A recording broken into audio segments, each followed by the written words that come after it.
Baiklah, Assalamualaikum semua. Okey, bertemu lagi kita dalam di kelas hari ini iaitu kelas Bahasa Melayu. Okey, semua murid-murid diminta untuk buka buku teks.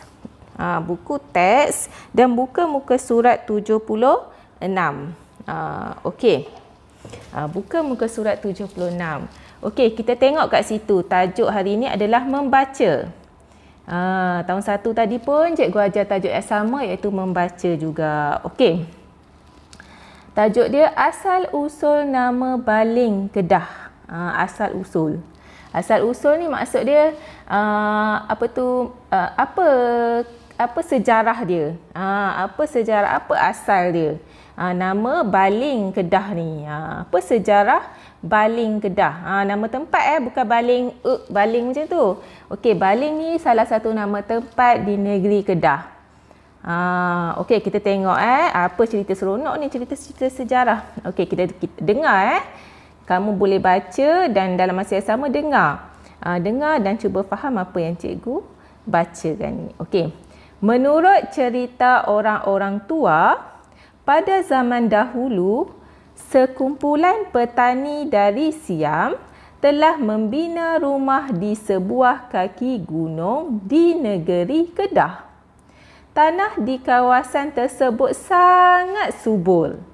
Mereka bantu-membantu dengan mengusahakan ladang tanaman di situ. Mereka bekerja siang dan malam. Pelbagai pokok buah ditanam. Selepas beberapa tahun, pokok manggis, langsat dan cempedak berbuah dengan lebatnya. Tiba-tiba, sekawan kera datang lalu makan buah-buahan di ladang tersebut. Para petani berusaha dengan pelbagai cara untuk menghalau kera-kera itu. Namun, kera-kera itu tidak lari ke hutan yang berdekatan.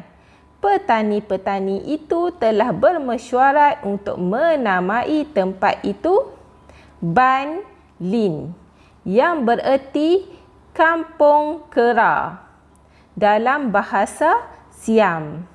Lama-kelamaan, perkataan Ban Lin menjadi baling.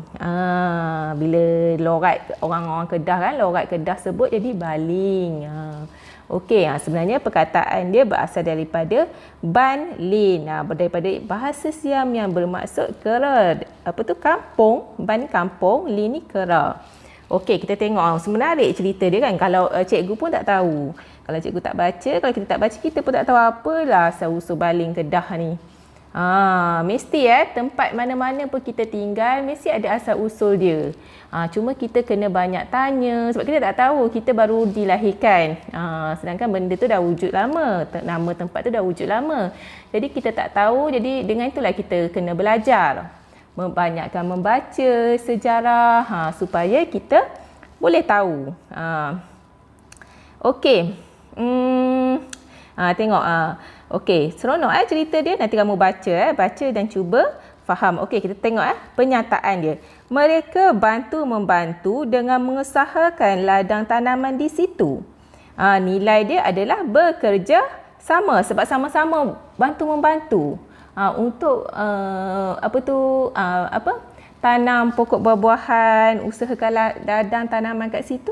Jadi kerjasama. Memang masyarakat orang Thailand ni, orang Siam ni, diorang memang suka bercucuk tanam. Cikgu pernah menjelajah satu Thailand satu ketika dulu. Satu Thailand cikgu pergi, satu negara Thailand cikgu pergi, daripada selatan ke utara, ke timur, ke barat. Orang Thailand pun tak buat macam cikgu. Dan macam-macam budaya mereka. Macam-macam budaya. Dia orang lain-lain macam negara kita kalau dekat Semenanjung Malaysia ni lebih kurang je budaya dia, semua budaya Melayu. Sabah Sarawak pun Sabah Sarawak je lain sikit. Kalau macam kat Thailand, selatan macam Melayu, macam tempat kita. Utara terus macam lain. Dah macam Cina macam tu. Budaya dia. Sama juga timur, barat, semua budaya lain-lain. Seronok. Jadi kena simpan impian kamu bila besar nanti untuk berjalan kat tempat orang. Orang kata jauh perjalanan lagilah banyak pengetahuannya. Okey.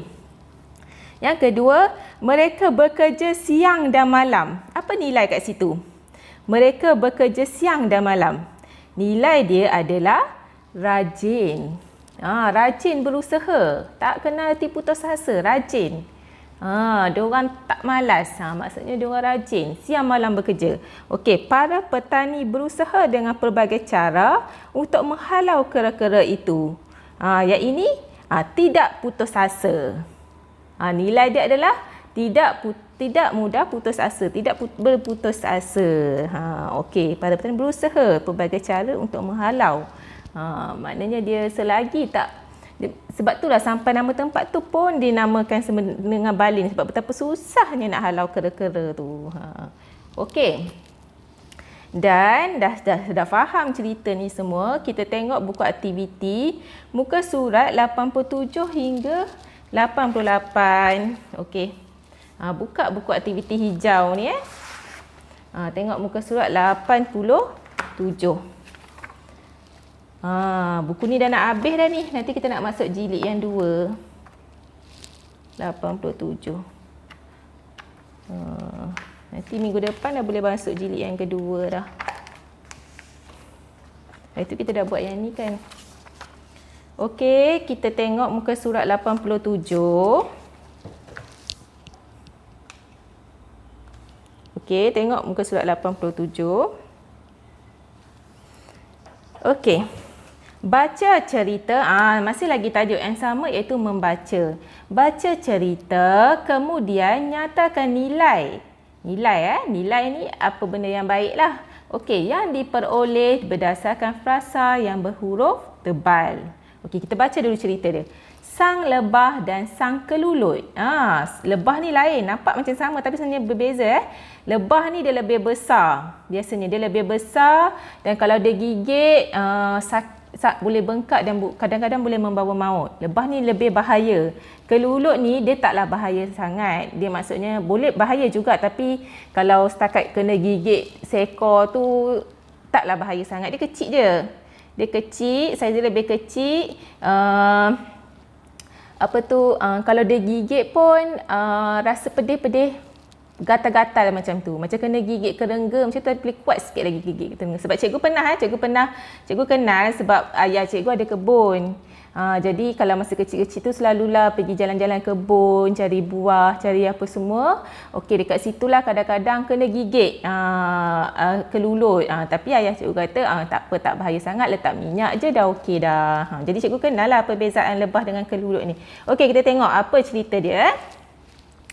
Pada suatu hari, sang lebah ke rumah sang kelulut. Dia melihat sang kelulut sedang bekerja dengan tekunnya. Hai sang kelulut, kecilnya sayap kamu. Kamu tentu kalah jika belum berterbang dengan aku, kata sang lebah dengan sinisnya. Belum tentu kamu menang. Esok kita berlumba. Tebuan boleh menjadi pengadilnya, kata sang kelulut. Keesokan harinya, pertandingan diadakan. Sang lebah terlanggar pokok kerana dia terbang terlalu laju. Sang kelulut yang berada di belakang terus terbang ke arah sang lebah. Sang kelulut mengangkat sang lebah lalu terbang ke arah tali garisan penamat. Sejak hari itu, sang lebah tidak sombong lagi. Memang kalau kita nak bandingkan antara lebah dengan kelulut ni, lebah nampak lebih kuat lagi membanding kelulut. Kalau kita rasa madu-madu dia, madu lebah lebih manis lagi. Dia likat dan manis. Madu kelulut ni dia macam rasa masam-masam sikit. Dia cair sikit berbandingan madu lebah ni. Okey.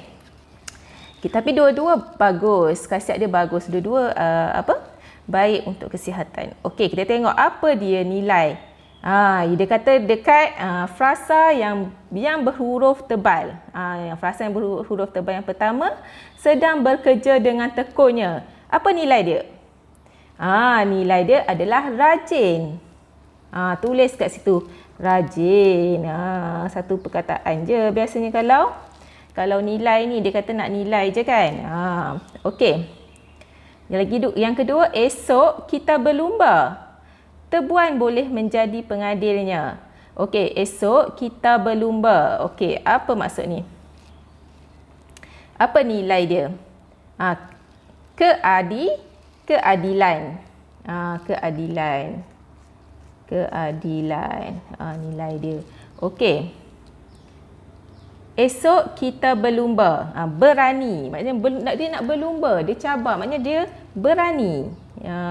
Nilai dia adalah berani. Okey. Seterusnya, mengangkat sang lebah. Kuat.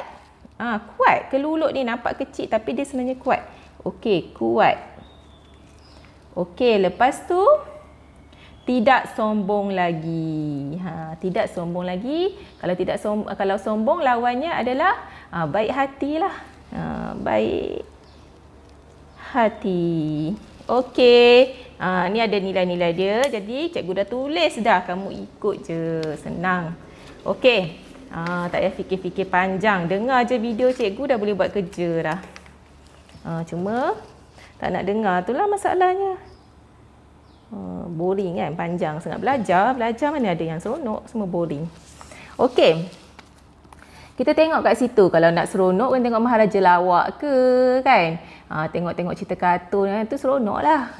Ni belajar ni boring sikit lah. Tapi kena ada kesungguhan. Orang kata di mana ada kemahuan, di situ ada jalan. Okey, baca cerita, kemudian kenal pasti dan nyatakan nilai yang diperoleh. Ni tetap tentang nilai juga. Kita asyik belajar nilai. Nilai ni sebenarnya dah masuk sastra dah sebenarnya. Kamu dah masuk sastra dah tahun 2 ni. Okey, harga segelas susu. Tengok. Pada suatu hari, Farhan berasa dahaga selepas berjajah kuih dengan ibunya. Okey, apa maksud berjajah? Berjajah ni menjual kuih dengan ibunya. Farhan meminta segelas air di sebuah rumah. Seorang kanak-kanak perempuan memberinya segelas susu. Farhan ingin membayar harga susu itu tetapi ditolak. Bagusnya. Apa nilai kat sini? Siapa pandai? Nilai dia adalah pemurah. Pemurah. Suka apa? Bantu orang kan? Okey, pemurah. Pemurah. Okey. Ini pemurah. Ini pemurah. Okey, ini bukan, ini rajin. Sebab apa? Dia tolong ibu dia. Ataupun suka menolong lah. Menolong. Tolong menolong. Okey, tolong menolong. Rajin pun boleh. Rajin. Bukan senang nak tolong ibu kan? Okey. Kini kanak-kanak perempuan itu telah dewasa dan menjadi gadis yang cantik. Tiba-tiba dia dijangkiti penyakit kulit dan tiada doktor yang mampu memulihkan penyakitnya. Okey, nilai dia. Okey, yang ini kita dah dewasa. Okey, yang ni sekadar cerita lah, cikgu tak nampak lagi lah nilai kat sini. Kita tengok yang lain pula. Pada suatu hari, dia menjalani rawatan di sebuah hospital pakar sehingga pulih. Dia susah hati tentang kos rawatannya. Okey, kanak-kanak perempuan ni dah besar dan cantik tapi tiba-tiba dia kena penyakit kulit. Tak ada doktor yang mampu pulihkan penyakit dia. Jadi dia terpaksa pergi hospital pakar. Tapi bila pergi hospital pakar, kos dia mahal lah. Jadi kat sini kita boleh tengok nilai dia berusaha. Berusaha. Tidak putus asa. Tidak putus asa. Tidak patah semangat dan sebagainya. Okey, kita tengok lagi. Pada suatu hari, yang tadi kita dah baca ni. Yang ni pun tidak putus asa juga. Okey.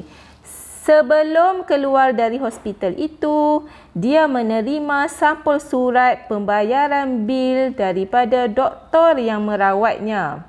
Apabila dibuka, ada sekeping kad yang tercatat, inilah harga segelas susu.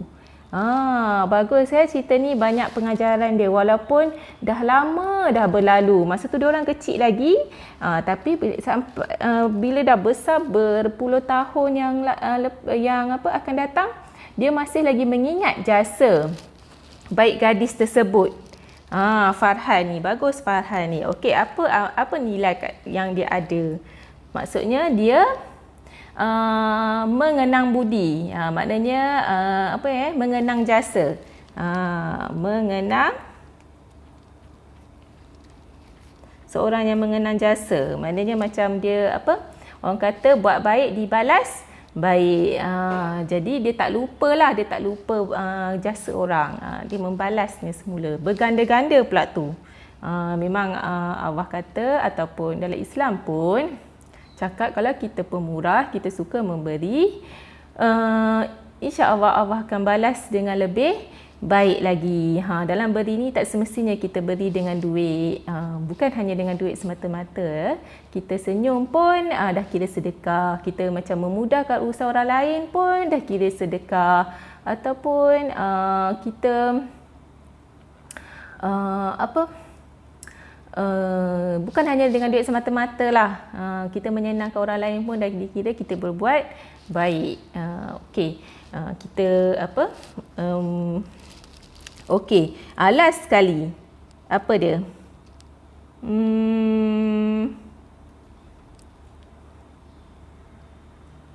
Last sekali juga dia memang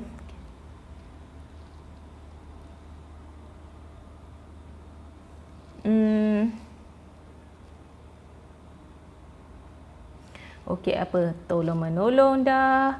Bekerjasama macam tak tolong. Lagi?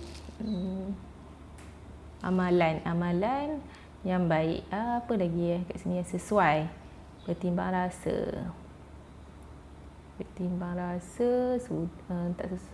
Tak sesuai sangat.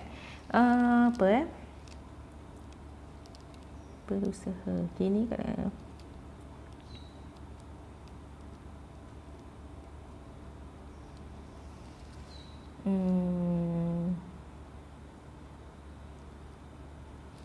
okey, satu ni cikgu bagi tugasan kat kamu lah, senang. Kamu cuba cari apa dia. Boleh kot sekejap. Berani pun boleh sebab bukan senang. Kalau nak pulihkan penyakit, betul tak? Doktor tu beranilah ambil risiko. Dia berani. Bolehlah masukkan berani. Ataupun kalau kamu ada jawapan yang lain yang lebih sesuai, kamu boleh masukkan. Okey, ini sampai di sini sahaja pembelajaran kita pada hari ini. Okey, insya-Allah kita akan jumpa lagi pada hari esok di video-video yang akan datang. Okey, terima kasih semua.